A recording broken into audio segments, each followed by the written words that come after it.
Hello learner, my name is Dickens. So today we want to proceed by looking at salts, and today we want to look at solubility of salts, having defined a salt. So we said a salt is a compound formed when hydrogen ions from an acid are wholly or partially replaced by a metal ion. So today we want to look at how do salts behave when they are dissolved in water. So we want to do that by looking at a simple experiment here. So we have experiment.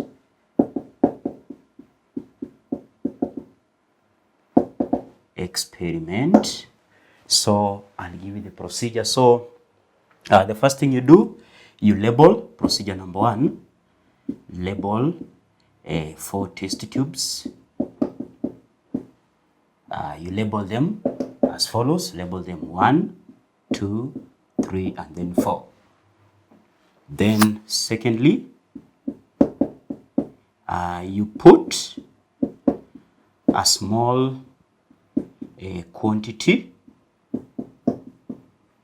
of sodium sulfate in tube 1. Then the next one, sodium carbonate in tube 2, sodium nitrate in tube 3, and sodium chloride in tube 4. So having labeled the 4 test tubes, so you take the first test tube, you put sodium sulfate. The second test tube, you put sodium carbonate. The third test tube, you put sodium nitrate. And the fourth test tube, you put sodium chloride. Then number 3, you add about 20 cubic centimeters of water to each test tube.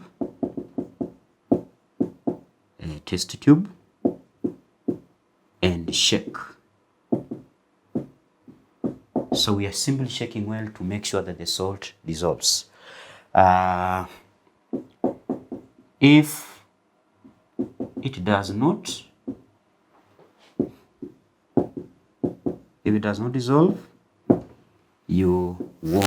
Of course, you're warming using some source of heat.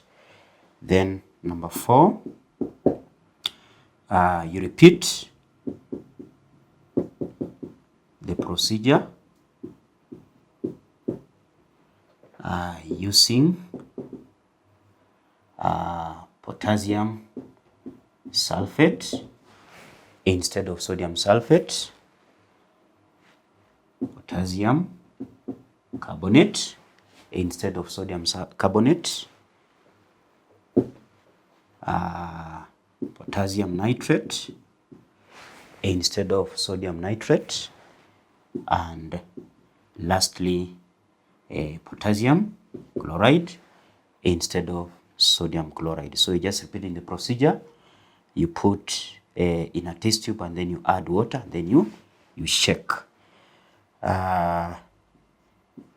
Number 5, repeat the process using samples of different salts, and then after which you record your results in the table below. So we are saying for those salts which will dissolve, you'll put a tick. For the salts which will be insoluble, you'll put an X.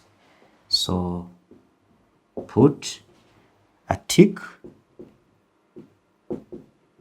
this mark, for soluble ones,